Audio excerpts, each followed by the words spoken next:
Okay, welcome in on this Juche's Day. This very special Juche's Day on the anniversary of the WPK founding. And today we're reading from this compilation work here,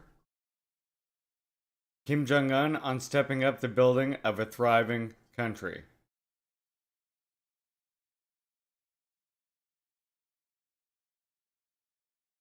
And we're on the second part here on socialist construction and the internal and external policies of the government of the Republic at the present stage. This was a policy speech Kim Jong-un gave at the 14th Supreme People's Assembly of the Democratic People's Republic of Korea, April 12th, 2019.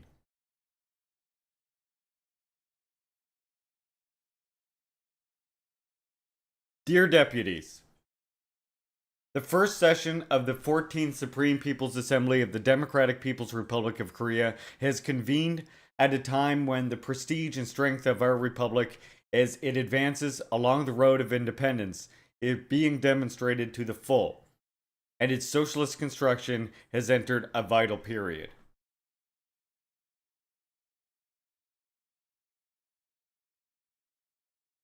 With the election to the 14th Supreme People's Assembly having been held successfully amid the high political enthusiasm and active participation of all the people, and with the government of the Republic having been reorganized, our state power has been further consolidated, and the revolutionary advance of our people, united with one mind and will around the Workers' Party of Korea and the government of the Republic as they march confidently towards a higher goal of socialism, is being further accelerated.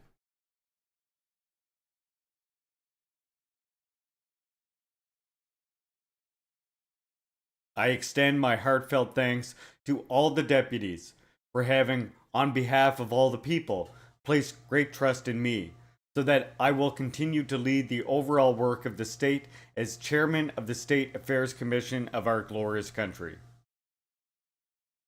The Democratic People's Republic of Korea. And I pledge myself to work with devotion for the development and prosperity of the Republic and the happiness of our people.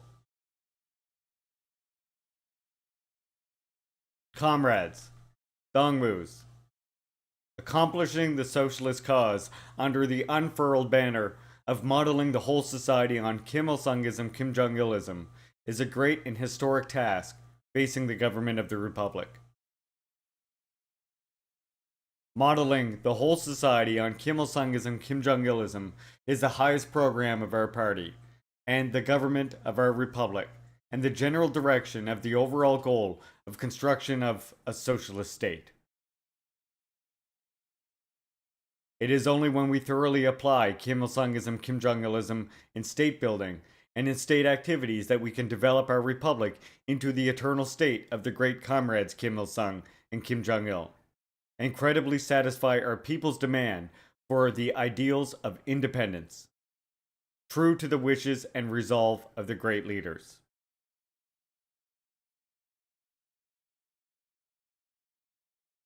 The government of our republic will achieve a decisive victory in implementing the socialist cause by conducting more vigorously the struggle for modeling the whole society on Kim Il-sungism, Kim Jong-ilism.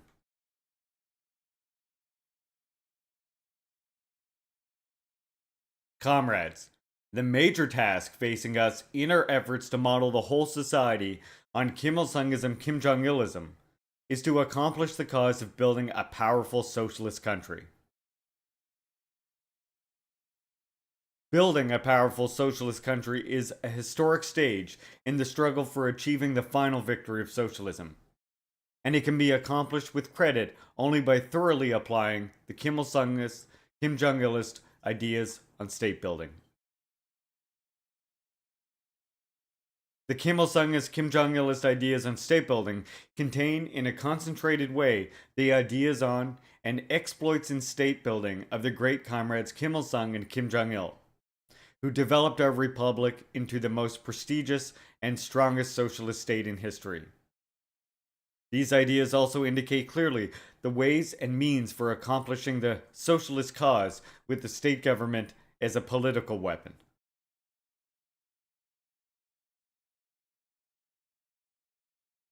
With the great Kim Il Sung's Kim Jong Il's ideas on state building as an immutable guiding principle, the government of the Republic should raise the country's strategic position and national strength to a higher level, and bring about a fundamental turn in accomplishing the Juche-oriented socialist cause.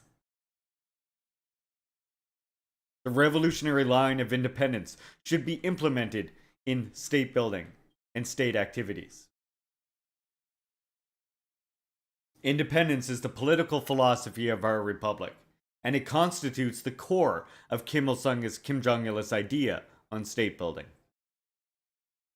A socialist state can defend the country's prestige and the people's destiny and build perfect socialism as suited to its situation, but only by its own efforts, only by maintaining the principle of independence and a definite Juche-oriented stand in all its activities. The great comrades Kim Il Sung and Kim Jong Il identified independence as the lifeblood of the Korean Revolution and the cornerstone in state building. And they advanced the revolution and construction in our own way, while we categorically rejected the worship of big countries, dogmatism, and high-handedness, and pressure from outside forces. Under their wise leadership, our republic has been built and has developed into a socialist state that is independent in politics, self-sustaining in the economy, and self-reliant in national defense. And it continues to demonstrate to the world its prestige and might as a powerful, independent country. Its strategic position and influence are being enhanced on a daily basis. After it recently achieved the historic cause of developing the two fronts simultaneously, amid a do-or-die confrontation with the imperialists, and it is leading the trend towards peace.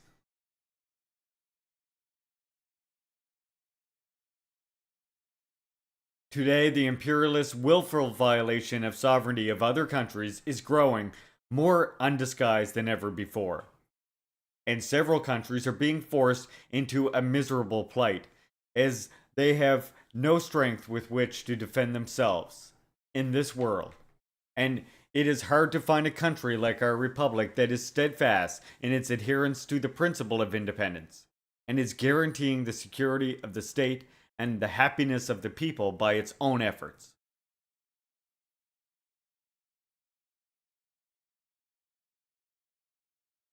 Holding fast to the revolutionary line of independence in state building and state activities is the consistent and immutable stand of our republic. Geographically, Korea is sandwiched between major countries and its territory remains divided. Our republic is carrying out socialist construction at a time when hostile forces are resorting to more vicious schemes in trying to contain, undermine, and stifle it. On the other hand, the contradictions and confrontations among the great powers in their pursuit of hegemony are worsening, regionally and worldwide. Given the special circumstances of our revolution and the complexity of the present international situation, our republic should build up its strength from the firm standpoint of independence and seek independent development in order to defend its sovereignty and dignity and achieve true prosperity. In the past, too, when the World Socialist Camp existed and the other countries in it maintained cooperative relations to varying degrees, our republic adhered to the principle of self-determination and independence in carrying out the revolution and construction, and it promoted socialist construction on the principle of self-reliance. Building socialism by its own efforts, according to the revolutionary line of independence, is the basic principle of our republic, must always maintain in state building. Whichever wind may blow, and whatever challenges and difficulties may lie ahead, our republic will, in the future too, make no concessions or compromise where the fundamental interests of our state and people are concerned. It will resolve everything on the strength of self-reliance and self-development, as it steps up the building of a powerful socialist country in our own way and by our own efforts.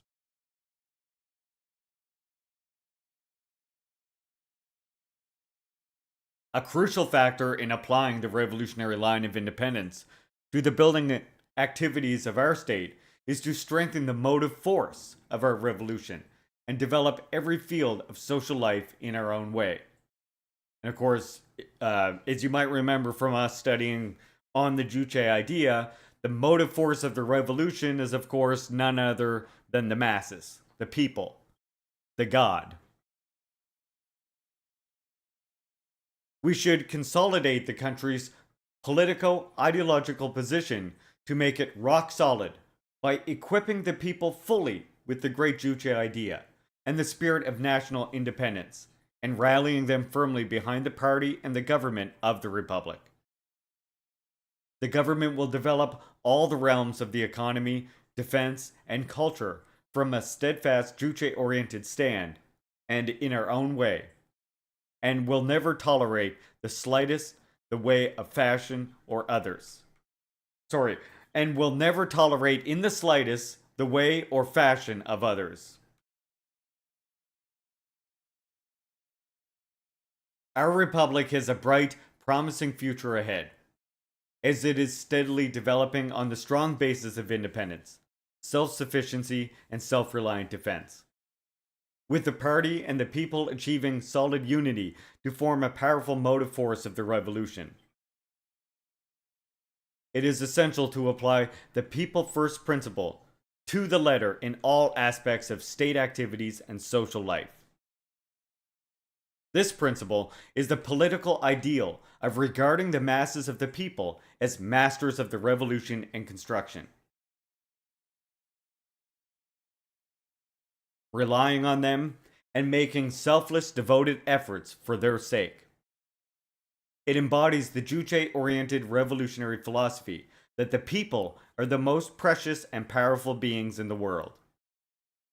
It reflects the unwavering commitment of our party and the government of our republic to love the people dearly and satisfy their demands and interests.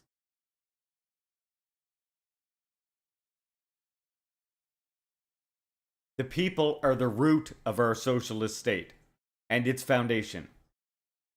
They are responsible for developing it. All the activities of our party and government organs should be wholly oriented and subordinated to safeguarding and realizing the people's demands and interests and faithfully serving them. This is the way to promote the revolution and construction with success, and bring the viability and advantages of socialism into full play.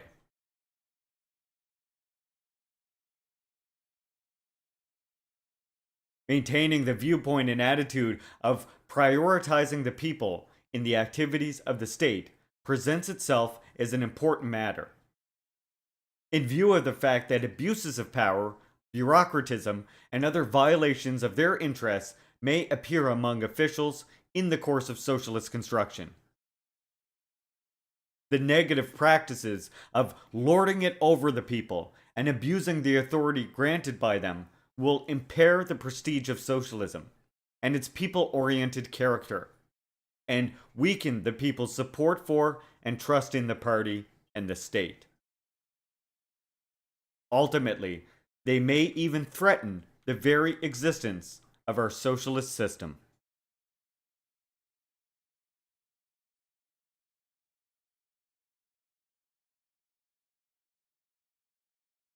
With a view to carrying forward and holding high the ennobling ideas and intentions of the great leaders who believed in the people as in heaven and devoted their lives to the interests of the people, our party defined the essence of Kim Il-sungism, Kim Jong-ilism, the guiding ideology of our revolution, as a people-first principle.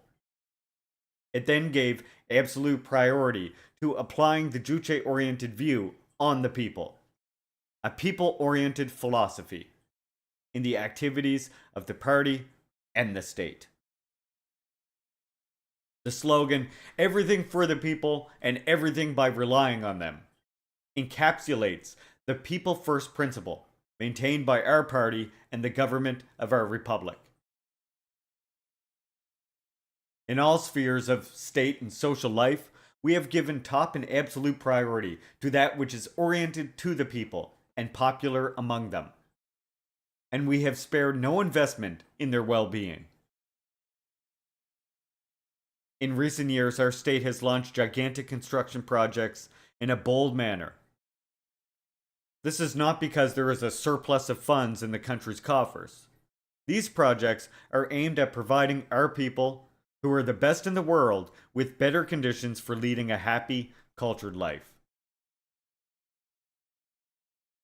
Our party and the government of our republic have acted resolutely in declaring war on the abuse of power, bureaucratism, and corruption, which are infringing on the people's interests, and wage an intensive struggle against such practices, having identified it as a matter with a vital bearing on the existence of our state.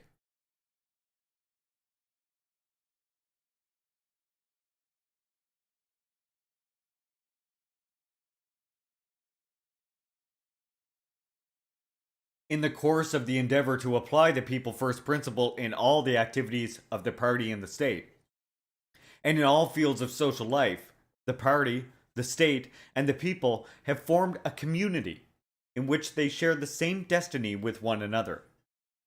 And our republic has advanced dynamically along the orbit of its development, never flinching in the face of unprecedented trials and difficulties. As socialist construction progresses, we should pay closer attention to applying the people first principle. Then we can double the dynamic for the advancement of our revolution and continue to demonstrate the advantages unique to our style of socialism, those which other countries cannot imitate. That the party and the state make selfless, devoted efforts for the good of the people, and the people support their party and state wholeheartedly, entrusting their destiny and future entirely to them, is the genuine features of our state, which embodies the people first principle. The government of the Republic will invariably hold fast to the people first principle as the core of its mainstay, and by relying on the strength of the people, strive to hasten the bright future of socialism that they aspire after. The overall affairs of state should be subjected to party leadership in every way possible. Party leadership is an intrinsic requirement in the building of a socialist state, and a lifeline of its activities. A party is the incarnation of the demands and interests of the masses, and only under its leadership can the socialist state perform its mission as their servant with credit and properly organize and undertake unified guidance over all realms of social life and all regions, as well as overall socialist construction. A socialist government, if it is not led by a revolutionary party, will lose its intrinsic nature and fall prey to the reactionaries and plotters, with the result that the people cannot escape the pitiful plight of political orphans.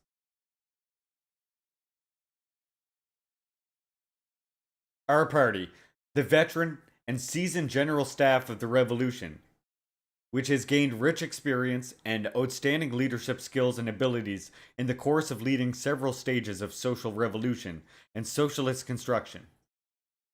Boundless dignity and confidence in sure victory is instilled in our people by the leadership of our party, which is bringing about world-startling, miraculous achievements one after another while leading the gigantic campaign of creation for building a powerful socialist country amid an acute confrontation with hostile forces.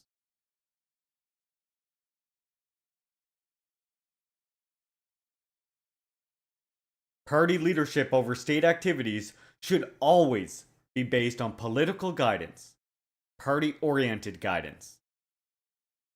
The party is the guiding force that provides the guidelines to be followed by the socialist government and guides all state activities so that they are conducted properly. And the state is the executor and performer of the party's lines and policies. Proceeding from these interrelations between the party and the government, our party has shown close concern for encouraging its organizations to exercise unified control over the affairs of their sectors and units, and give political and policy oriented guidance to them in the efforts to realize its leadership over state activities. If the party, a political leadership body, is involved in administrative work and resorts to technical methods, it will not only deviate from its main principle, but also paralyze the functions of the administrative organs, and, by impairing its authority, end up harming the revolution in construction. So the way the party gains its support, as was first, of course, laid out, elucidated by Lenin, is that it does so through voluntary means, by having members of the party who are no doubt popular and influential in their communities being elected to various state organs or participating in various state organs and organizations, and they're trying to persuade other members of those organizations and those state organs to closely align with the party policy. And as the party policy is proved correct over time, more and more people align with the party itself.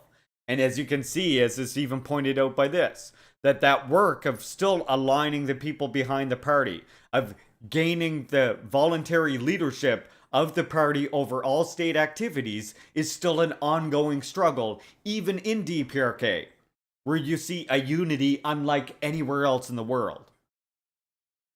Because again, that it's not based on the same type of force and commanding and decrees in capitalism, where one party wins the state organs and they have basically hold of the entire state itself, and then commands and decrees come from the state from above to the people, as almost like an organ standing separated and above the society, as Engels describes. Whereas the people's state, of course, is an organ of the proletariat, a dictatorship of the proletariat, a weapon against the bourgeoisie. And that's why it can never gain the support of the broad masses and become the unified leading body of society on force alone. It has to do so by educating the people, uplifting them to the level of the vanguard, to the same political, class, ideological understanding of the vanguard, and thus voluntarily gaining the unified leadership of the party over all of society. And of course, in my opinion, Korea is the longest way along those lines, which is why it's an important country to look at and study and defend. And one that you would see, I think, eventually other socialist countries coming to resemble. And in fact, you see those developments in that direction, I think, in every other socialist country. I would argue pretty militantly on that. The thing where DPRK, of course, is lagging is in its economic development and its technological development because of sanctions and embargoes. But that is only one tiny aspect of revolution. Revolution is the material fortress to be captured, the ideological fortress to be captured, and the cultural fortress to be captured. And losing the ideological fortress is the thing that causes everything to fall apart. If you can stick to the ideological fortress and maintain the ideological fortress of socialism and maintain the support of socialism, then you can keep socialism going even in the most economically difficult times.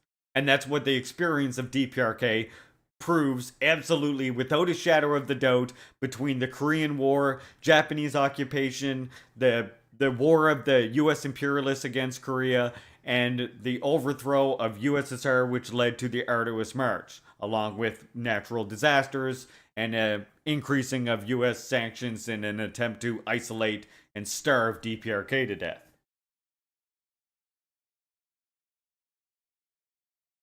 So that's what I would say there. That yeah, DPRK is the key. It shows that the key factor is holding on to ideology, and that when you lose ideology, it doesn't matter how good your socialist state is. It doesn't matter how well built up the material fortress of socialism is. If you lose that ideological fortress, the reactionaries will emerge, take power, and simply take that material fortress, the wealth of that material fortress, for themselves. As we saw with the USSR, which really did lose its ideology. Not to put not don't accuse me of great man theory here now, but after Stalin's death, DPRK USSR really did lose its ideology in a sense.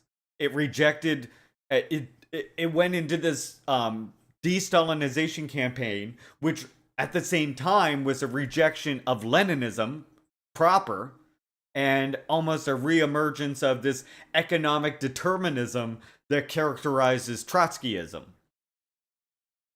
And after that is when you really see it start to fall apart. And even mainstream bourgeois scholars and, our friends on the left who are maybe not as militant Marxist-Leninists as some of us would like, have pointed out even that in USSR, Marxism-Leninism was doled out like a catechism.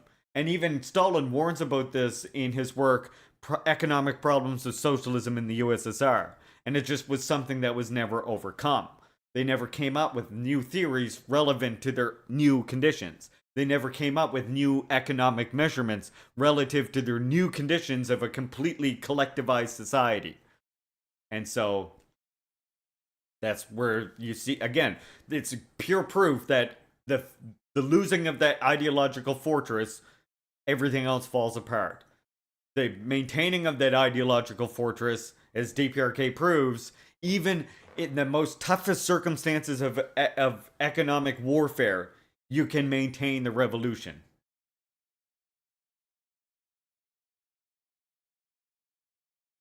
He coined he coined and fashioned himself as the thing.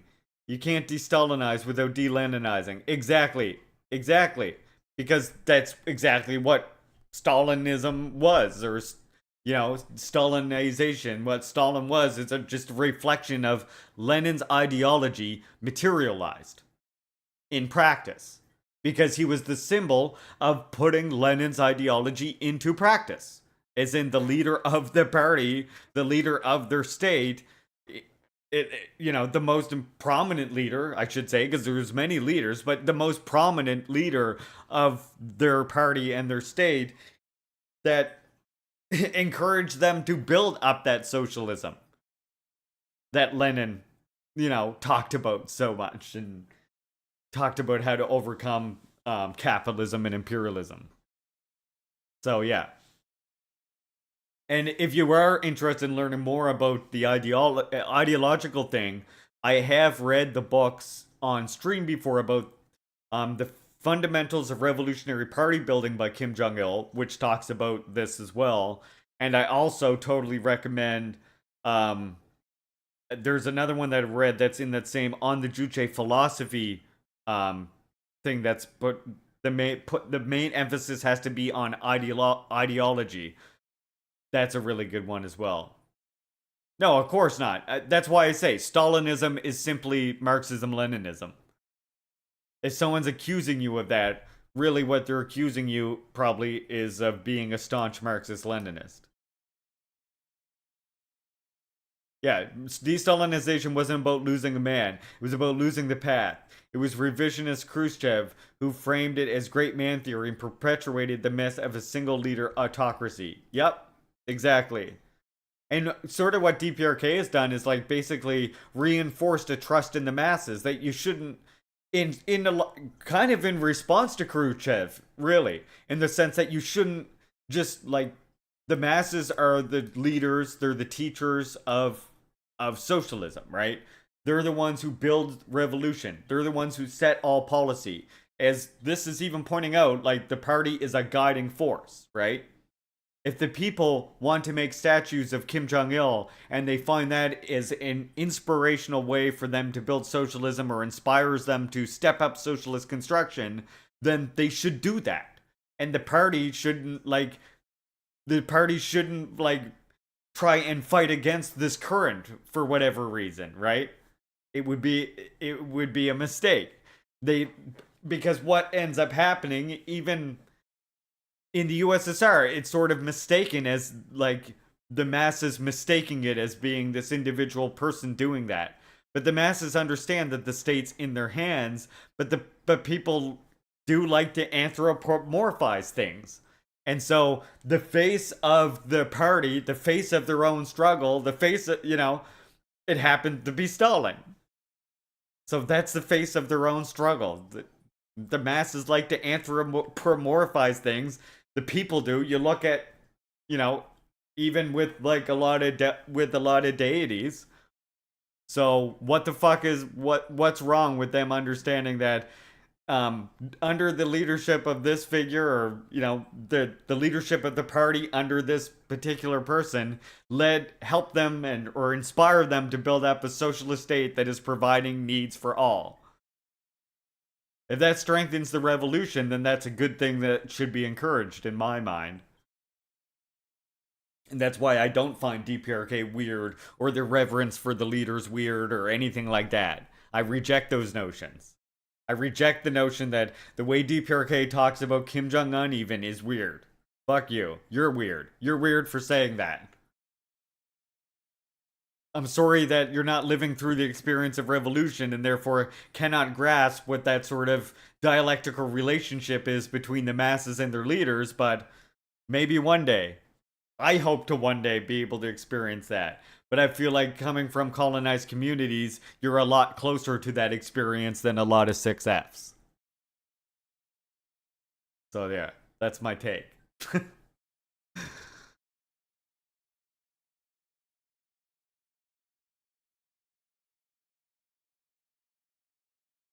And now I will continue the words of our comrade Kim Jong Un. At present, the government of the Republic is effecting satisfactory unified leadership over the state and society by relying on revolutionary guiding ideology and scientific strategy, and tactics advanced by the Workers' Party of Korea. In the future, too, it should remain faithful to the party's ideas and leadership, so that it can perform its mission of representing the rights of the masses of the people to independence, organizing their creative abilities and activities, taking care of their lives, and protecting their interests. When it strictly adheres to the ideas and principles elucidated by Kim Il-sungism, Kim Jong-ilism, for building a socialist state, our republic will be built more splendidly as an independent, powerful state that no one would dare provoke. A people state in which the people's ideals are fully realized, and a great state that leads the world by giving full scope to its unlimited potential for development. Then the victory of the socialist cause will be brought closer. And I think we can get chapter 2 in here as well. Chapter 2. Comrades. The core task facing our republic at the present stage of struggle to build a powerful socialist country is to consolidate the material foundations of socialism by concentrating all our national resources on economic construction. Well, that's perfect, because I was just talking about these three material fortresses of building socialism: the economic fortress, the ideological fortress, and the cultural fortress. That's Juche, baby. Economic self-sufficiency is a material guarantee and a prerequisite for building an independent state. Only with a dependable, independent, and strong economic capability is it possible to defend the dignity of a state and steadily increase its political and military might.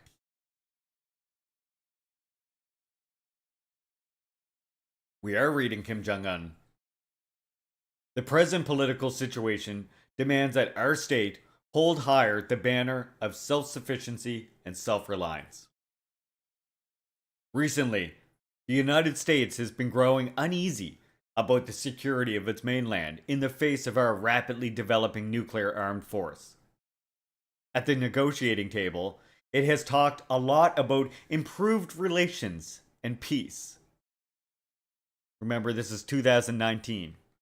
But at the same time, it is resorting to every conceivable scheme to prolong economic sanctions, with the aim of preventing us from following the path we have chosen, and of disarming us first in order to create the conditions for realizing its ambition of overthrowing our social system. As a prerequisite for lifting sanctions, it is raising demands that run counter to the fundamental interests of our state. And as a result, the confrontation between our country and the United States is bound to be drawn out, and the hostile forces' sanctions will persist. We have built socialism in the face of their persistent sanctions, but we must neither become accustomed to the situation nor slacken the speed of our own revolution's advance. For those who cannot thwart us by force, sanctions are a last resort. However, they are an intolerable challenge for us. We must never connive at or remain indifferent to sanctions, but act resolutely to frustrate them. Just as we put an end to the prolonged nuclear threat by dint of our own nuclear armaments, so we must frustrate the hostile forces' sanctions on the strength of our self-sufficiency and self-reliance. We have the capabilities and foundations for independent development to revitalize our national economy and raise it to the advanced international level in the shortest time possible. The foundations of our self-sustaining economy that have been laid for several decades are able scientific and technical personnel and the creative strength of our heroic people who have made self-reliance part of their mental qualities and are brimming with patriotic enthusiasm. These constitute our valuable strategic resources.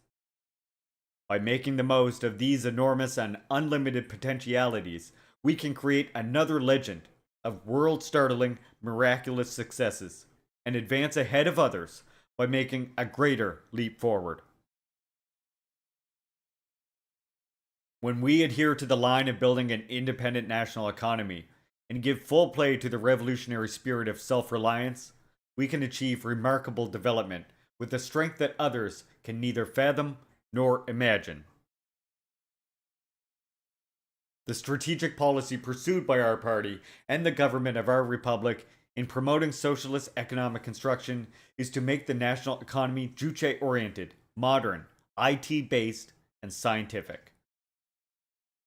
The independence and Juche character of the national economy should be consolidated in every way possible. We must strive hard to achieve self-sufficiency in energy, fuel, and raw materials, which constitute the basic guarantee for independent economic development. The electric power industry should, by maintaining and strengthening its existing bases, maximize the production of electricity, put power supply on a scientific and rational basis, and actively develop the hydraulic, tidal, atomic, and other promising sources of energy, so as to create greater generating capacity. Coal and other mines, which stand at the primary front for economic development, should give precedence to prospecting and tunneling, and concentrate their efforts on mechanizing extraction and transport. In this way, they can significantly increase the production of coal, the food of industry, and minerals. The metallurgical industry should establish a new, modern, and large-scale iron production system suited to our actual conditions by solving the scientific and technological problems arising at the Juche-oriented iron production bases, and operating them properly. The chemical industry should turn itself into a Juche-oriented energy and labor-saving industry that is wholly reliant on locally available raw and other materials. By doing so, it should meet the domestic demand for fertilizer, chemical fiber, synthetic plastics, and various other chemical goods.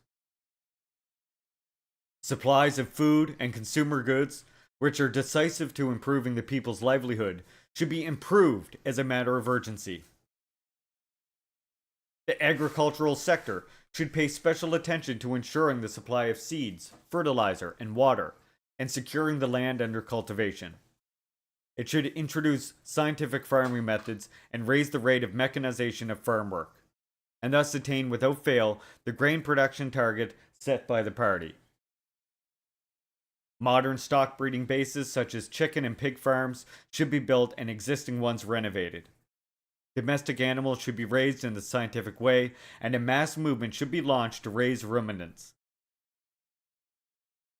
Also, a turn should be brought about in the production and processing of seafood by consolidating the material and technical foundation of the fishing industry. Light industry establishments should strictly carry out recycling as one of their strategies, along with the strategy of relying on locally available raw and other materials. They should also step up the modernization of the production lines and put great efforts into developing new products. In this way, they should ensure that a larger quantity and variety of quality consumer goods are supplied to the people. We should undertake grand construction projects more vigorously to promote the people with a more affluent and cultured living conditions. The construction sector should make innovations in its architectural design and construction methods and raise the standard of technical equipment at construction units in order to build world-class structures in larger numbers. The building materials industry should bolster the capacity of cement production and decisively raise the proportion of domestically produced finishing materials. The transport sector should adopt revolutionary measures for improving rail and water transport in conformity with the actual conditions in our country and find unique solutions to the problems of passenger transport in the capital city and provincial seats. We should improve the structure of the national economy still further, develop all its branches in a harmonious way, and attain international competitive edge in the magnesia and graphite industries and other promising economic sectors. We should make proactive efforts to put the national economy on a modern IT footing so as to transform the country's economy decisively into one that is knowledge-based. We should work out strategies and targets for developing the machine building and electronics industries and such high-tech sectors as the information nanotechnology and biological industries, and concentrate investment on them. Every sector should build a parent standard factory where science and technology are integrated with production, and all production lines are remote controlled, intelligent, and fully automated, and by generalizing its experiences, raise the overall economy to the advanced world level. We should develop the local economy and re-energize our external economic work. Provinces, cities, and counties should build and develop the local economy with its own characteristics by giving full scope to their natural and geographical advantages and properly sustaining their economic, technical, and traditional features. The state should empower local authorities to stand on their own feet and develop by themselves and take practical steps to this end.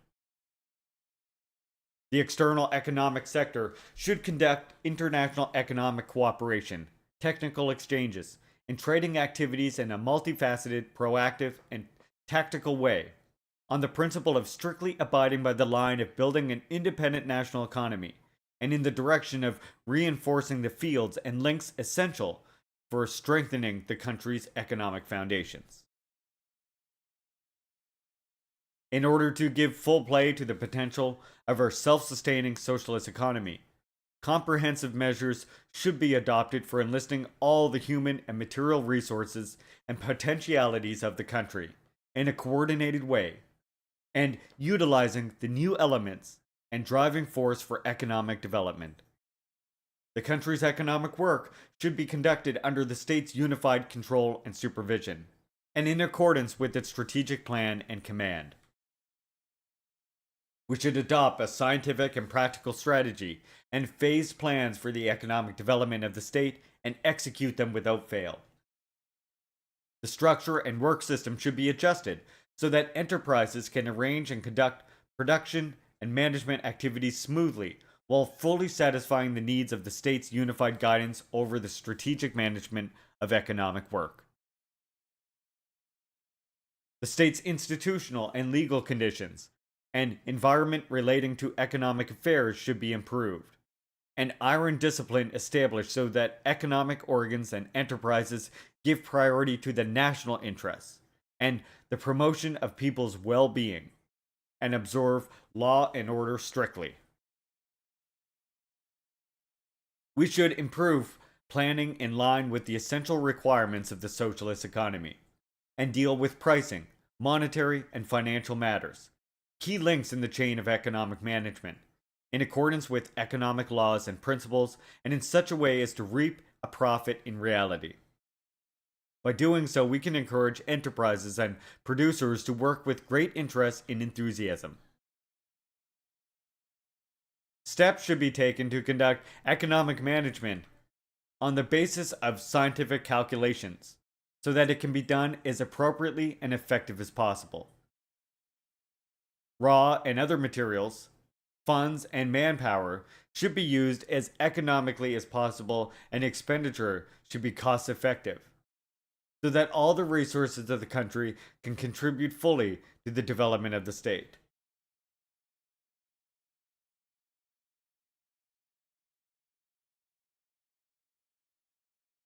The main forces that propel a self-sustaining economy are talents and science and technology. We should make it part of our national traits to set store by talents and science of technology, and identify and appoint talents to suitable posts so that they can take the lead in production and the development of technology. And we should also steadily increase state investment in the field of science and technology. We should reach proper decisions on major scientific and technological tasks, and projects which are pivotal, profitable, and economically important, and concentrate our forces and funds on them to ensure that science and technology can render a decisive service to re-energizing the overall economy and developing the high-tech industry. We should build out the political and military might of the Republic. Our political and ideological might is founded on the advantages and stability of the political system of our socialist state.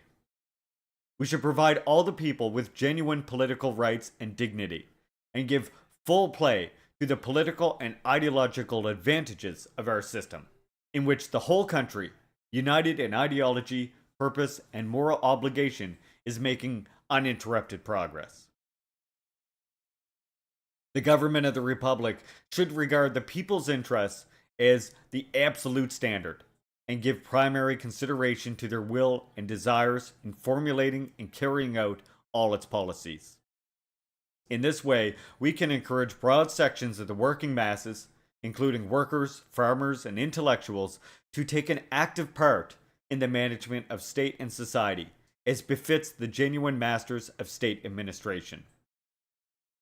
The government should give definite precedence to political and ideological work, as required by the intrinsic nature of socialist society, so as to train all the members of society into true advocates of Kim Il-sungism, Kim Jong-ilism, and further consolidate the political and ideological unity and cohesion of our state. The government of the Republic should perfect the legal system of the state and intensify the role of law in state and social life. The laws of the Republic are powerful weapons for defending the gains of the revolution, consolidating and developing the socialist system, and championing and guaranteeing the people's rights and interests. In line with the intensification of the revolution and construction, laws and regulations should be subdivided and specified on the basis of the requirements of the party's policies, and reflecting the prevailing reality, so as to legislate and perfect them in a scientific way. They should be modified and supplemented whenever it is necessary, so that they can reliably guarantee the administration of the people-oriented politics of the socialist state. We need to thoroughly establish a habit of socialist law observance throughout society, so that all the people respect the state laws out of a noble sense of duty and abide by them on a voluntary and obligatory basis. Law enforcement organs should enhance their role, never permit double standards of discipline in enforcing laws, and strictly adhere to scientific accuracy, objectivity, impartiality, and prudence in applying laws. In this way, we can create the most advantageous socialist law-governed state in which laws safeguard the people and the people observe the laws. Our self-reliant defense capability is a powerful and valuable weapon for defending the sovereignty of our republic. The peaceful atmosphere that has begun to be created on the Korean Peninsula is not stable, and the hostile forces have not abandoned their attempt to invade our republic. Always keeping in mind the absolute truth that peace can be guaranteed only by powerful military strength, we should hold fast to the principle of self-reliant defense and continue to build up the country's defense capability. The government of the Republic will provide, on a preferential basis and in full, the human and material resources necessary for strengthening the people's army, arming all the people, and fortifying the whole country. It will steadily raise our national defense capability by putting the defense industry on a highly Juche-oriented and modern footing. We should develop our own unique socialist culture. It is important to create a climate of giving top priority to education throughout the country, and bring about a radical improvement in education in our own way, so as to overtake the educational level of the developed countries. The education sector should strengthen the ranks of teachers, improve the quality of education as demands by the trend of modern education, and thus train larger numbers of talented personnel who will shoulder the scientific and technological development of the country and socialist construction. Upholding the slogan of making all the people well versed in science and technology, we should enroll all the working people in the study while you work system and prepare them as intelligent workers. The government of the Republic should pay special attention to the Socialist Health Service.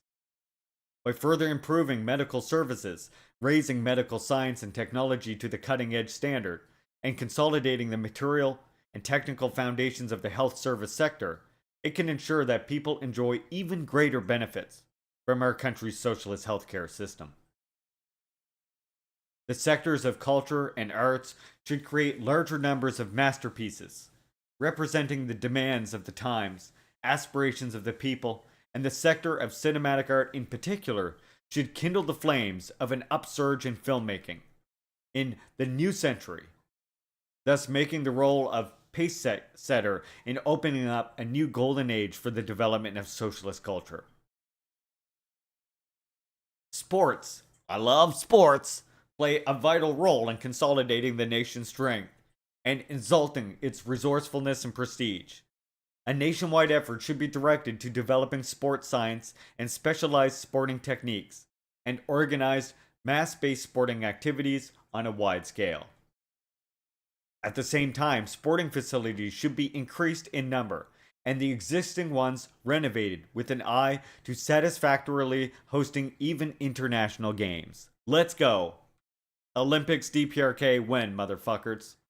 Establishing a socialist way of life and moral discipline is a serious political struggle and an acute class struggle for safeguarding and adding luster to our ideology and system.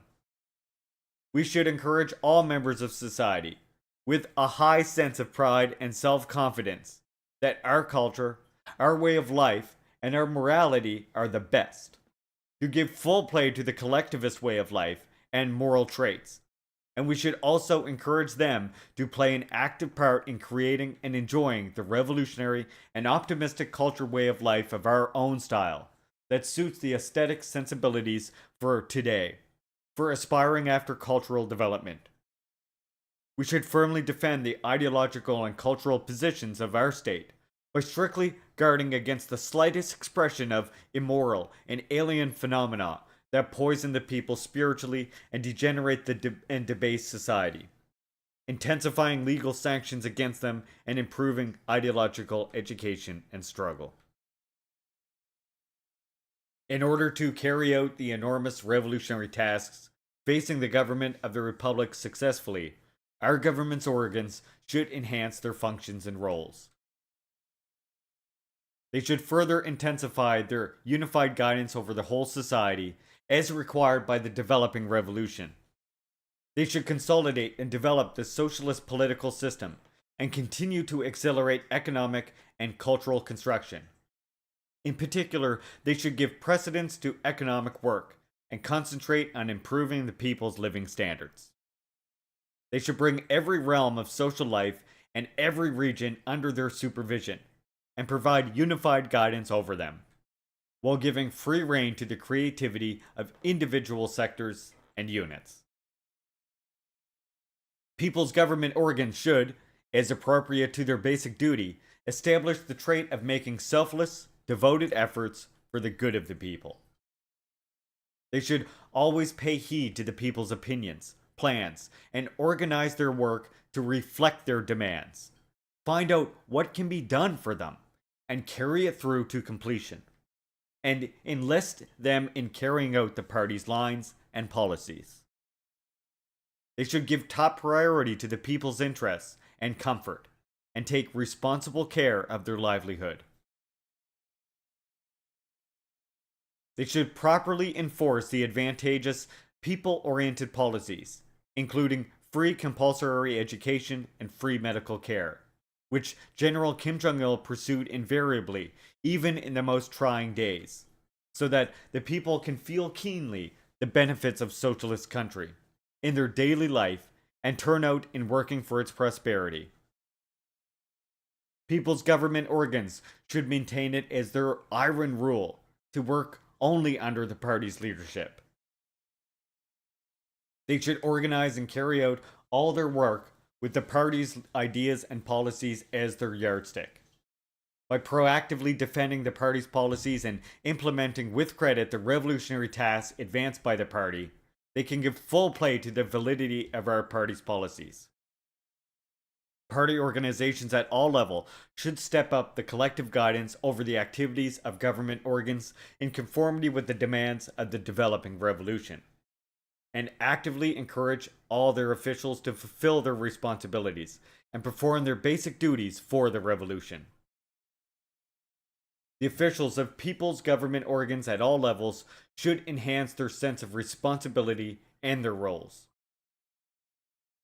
The present stirring reality urgently demands that our officials should take the lead in the general offensive and wage a vigorous struggle in order to discharge their duties as befits the leading personnel of the revolution. The officials of the people's government organs should possess a high degree of the party spirit and revolutionary principles and conduct their work in a daring and proactive manner, with the attitude that they are fully responsible for it. Courage and action arise out of trust in the party, whereas timidity and acts of basing their actions on how people look at them result from a lack of trust in the party. The officials of the people's government organs should decisively root out the passive approach of expediting their work only when the party throws its full weight behind them, and nurture the staunch revolutionary work style of carrying through the tasks set by the party even though their bodies are torn to pieces. They should constantly cultivate their abilities to conceive, organize, supervise, guide, and develop their work in order to become versatile workers who are capable of carrying out all tasks with credit.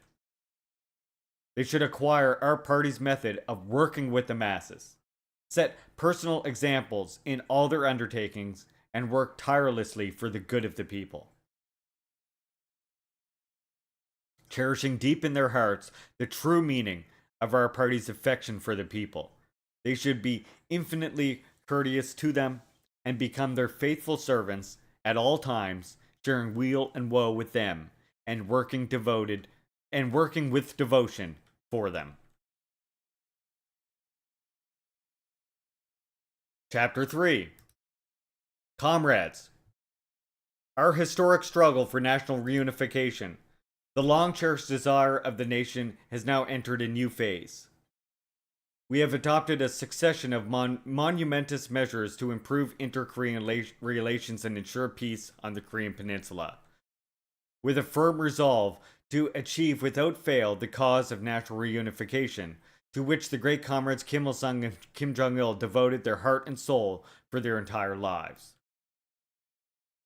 Last year, we held 3 rounds of historic North-South summit meetings and talks, and we adopted inter-Korean declarations, thus bringing about a dramatic turn in the relationship. They were events of great significance, which transformed the grave situation that was teetering on the brink of war breaking out at any moment, and which heralded the start of a new journey to national reunification. This part's a little sad right now. The entire nation is now ardently hoping that the historic Panmunjom Declaration and the September Pyongyang Joint Declaration will be fully implemented, so that the peaceful atmosphere in the Korean Peninsula will continue and inter-Korean relations will improve without interruption. The South Korean conservative forces, however, are responding to the aspirations of the nation and the unanimous expectations of the international community with perfidious words and behavior, and are battling to return inter-Korean relations back to what they were in the period before the publication of the Panmunjom Declaration. The United States is openly trying to force speed adjustments on the South Korean authorities, and doing everything it can to subordinate the implementation of inter-Korean agreements to its anti-DPRK policy, marked by sanctions and pressure. As a result of the grave situation, a grave situation has been created, in which we must decide whether to ease the tension on the Korean Peninsula and maintain the atmosphere of inter-Korean rapprochement, or to return to the past, when the tension was spiraling towards catastrophe, with the danger of war looming large. We cannot sit back with folded arms and ignore the current situation, which is causing serious concern over the destiny of the future of the nation and peace and security in the region. Instead, we must take proactive measures without delay to resolve it in line with the unanimous aspirations of all the fellow countrymen. To this end, it is necessary above all to take a proper stand and attitude of invariably adhering to and implementing the inter-Korean declarations, which embody the unanimous will of the nation, whatever the difficulties and obstacles in the way. I would like to make it clear once again that, as I have already declared, it is my firm determination to turn together with the South Korean authorities inter-Korean relations into a lasting and durable relationship of reconciliation and cooperation, and write a new history of the nation that achieves the peace and co-prosperity desired by all the countrymen. In order to untangle the prevailing unsavory situation, heighten the positive atmosphere for improved relations, the North and the South created with so much effort, and ensure that it bears significant fruit in the form of peace and reunification, it is important to put an end to the big power worship, which mars the spirit of independence, and to the policy of dependence on foreign forces, which encroaches on the common interests of the nation, and to subordinate everything to improving relations. I think that if the South Korean authorities truly want improved relations, peace, and reunifications, they should return to the original intention they had at the time of the Panmunjom Summit and the September Pyongyang Summit, and fulfill the responsibilities they have assumed before the nation by sincerely implementing the North-South declarations. They should not waver in their attitude depending on how they see the wind blowing, nor pose as meddlesome mediator and facilitator, wasting time on foreign trips. Instead, they should be a responsible party in defending the interests of the nation and speaking up with the firm mentality of members of the nation. It is our consistent assertion that it is imperative to smash the underhanded schemes of the hostile anti-reunification and anti-peace forces at home and abroad in order to sustain the atmosphere of improved inter-Korean relations. It is essential to realize before it's too late that neither progress in inter-Korean relations nor any fruit of peace and prosperity can be expected if the hawkish forces in the South Korean military, who persist in their veiled hostility by resuming jointly with the United States the military exercises under a different name, which it had previously been agreed would be discontinued, continue to be allowed to make reckless moves. And unless the anachronistic arrogance and hostile policy of the United States, which is creating artificial obstacles in the way of improved relationship by presenting arbitrary, outrageous demands, are eradicated.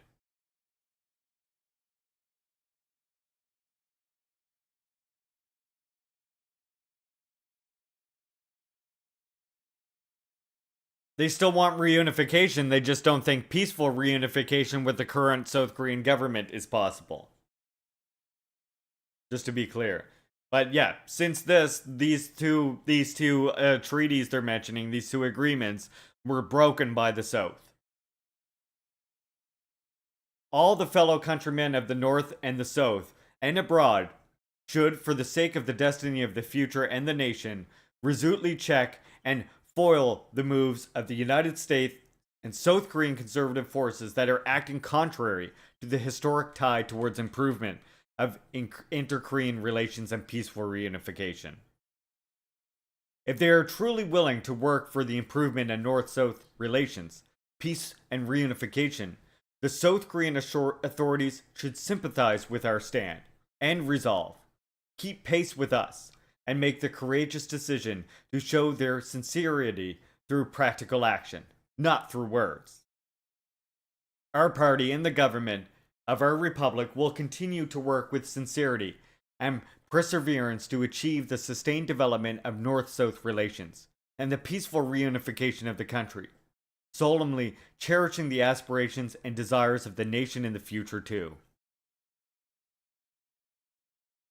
Comrades, the first ever DPRK US Summit talks, which were held in Singapore in June last year, and the World Spotlight, were a monumentous occasion that brought the hope of peace to the Korean Peninsula where fire had been exchanged. And the June 12th DPRK US joint statement was a historic declaration announcing to the world that the two countries, which had been hostile to each other from one century into the next, would write a new history in their relationship. And therefore, it won the full support and approval of the peace-loving international community. The DPRK voluntarily took crucial and significant steps, including the discontinuation of nuclear testing and the test firing of intercontinental ballistic missiles, thereby making the first move towards confidence building, which is the key to the removal of bilateral hostile relations. And it also adopted the broad-minded measure of realizing the repatriation of war remains of U.S. soldiers, something that had been requested by the U.S. President, as a show of its resolve to sincerely implement the June 12th DPRK U.S. joint statement, which is a milestone in the development of new bilateral relationship. However, the second DPRK US summit talks held in Hanoi last February raised strong doubts over whether the steps we took as a strategic, courageous decision were right. And they were an occasion that gave us a sense of caution concerning whether the United States is generally interested in improving bilateral relations. At the talks, we expressed our resolve to establish the essential stage and the course to be followed without fail for implementing the June 12th DPRK US joint statement in the interest of both sides, and to take more prudent and trustworthy steps, and looked forward to a positive response of the United States. But the United States came to the negotiating table with only completely unrealizable approaches in its mind. In other words, without any definite orientation or methodology, they were not prepared to solve problems with us at the negotiating table. With what sort of thinking the United States will not be able to move us an inch or get what it wants, even if it sits with us 100 times, 1,000 times. It has recently conducted a test for the simulated interception of our intercontinental ballistic missiles, and resumed the military exercises the US President had committed himself to suspending, while making other hostile moves contrary to the spirit of the June 12th joint statement, in a more undisguised way. We find this seriously antagonistic. I am extremely displeased with such a trend. As waves rise when the wind blows, so the more pronounced the hostile US policy towards the DPRK becomes, the tougher our counteraction will become. Although it is strongly hinting at the settlement of issues through dialogue, as it considers a third round of DPRK US summit talks, the United States still pays no attention to the withdrawal of its hostile policy, which would be the basic way of establishing a new bilateral relationship. Instead, it mistakenly believes that it can subdue us by exerting maximum pressure on us. We, of course, attach importance to settling issues through dialogue and negotiations.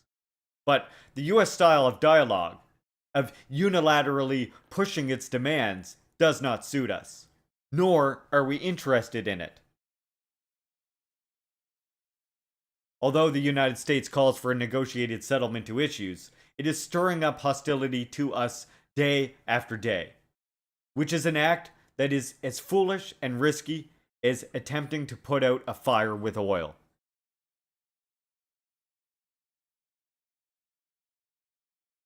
Given the deep-rooted animosity between the DPRK and the United States, in order to implement the June 12th joint statement, both sides should abandon their unilateral terms and seek a constructive solution that meets the interests of both. To this end, it is essential above all for the United States to adopt a new approach towards us, with a new way, after abandoning the current one.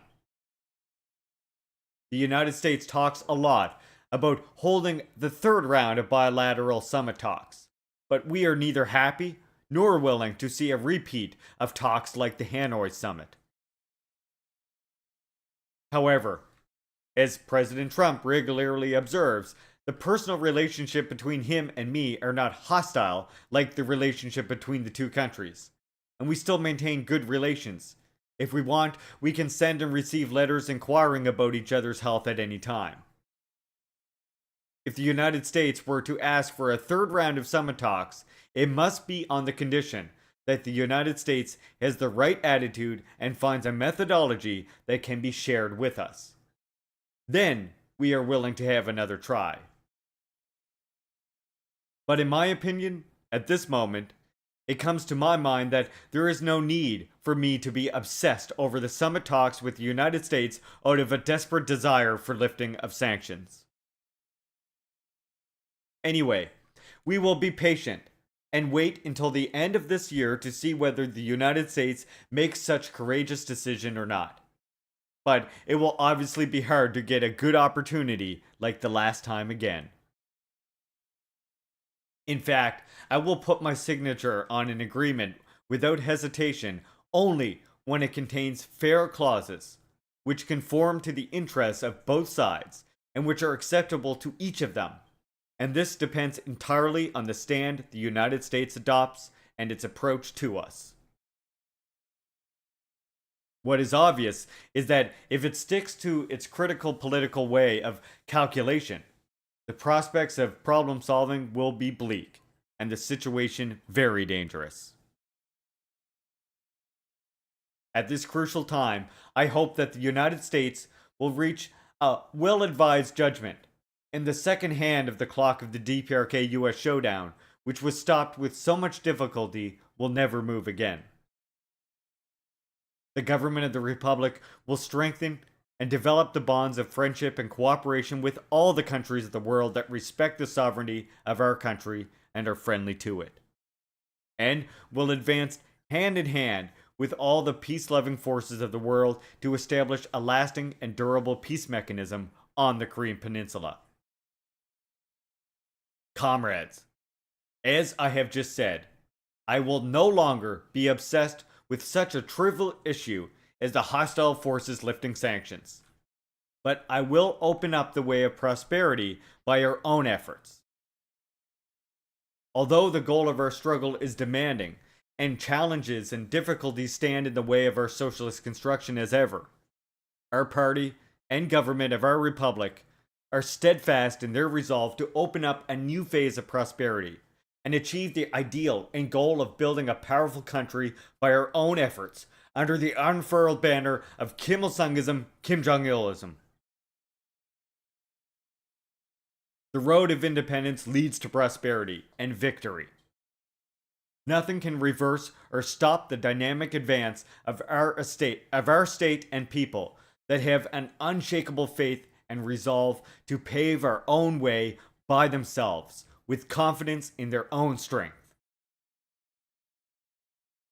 Let us all join the general advance to successfully accomplish the cause of building a powerful socialist country, holding higher the banner of the great Kim Il-sungism, Kim Jong-ilism, and firmly rallied behind the party and the government of the Republic. That brings us to the end of Kim Jong-un's 2019 speech.